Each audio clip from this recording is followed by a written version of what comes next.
Ah, Pauwi na tayo pero dadaan tayo sa bilihan ng damit. Vlogger yun. Pauwi na tayo pero dadaan tayo sa bilihan ng damit kasi kailangan ko ng heat tech. So, tignan nyo naman yung suot ko now. Itong jacket na to, last week, sinuot ko siya. Mainit pa, sobrang init. As in, pinapawisan ako dahil ano siya, may layer siya nung parang wool sa loob. Pero ngayong week, sinuot ko siya. Nangangatog pa rin ako sa lamig. So, mukhang kailangan talaga ng additional layer pa. Kailangan ng heat tech. So, bibili tayo ng heat tech. Also, yung ating pants. Ay, paano ba?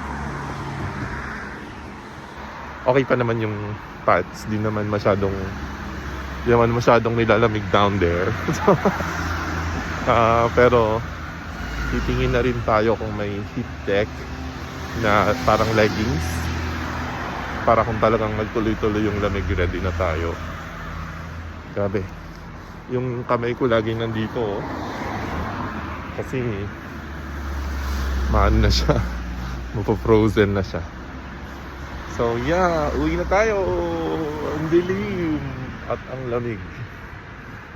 Bye bye, bye vlog.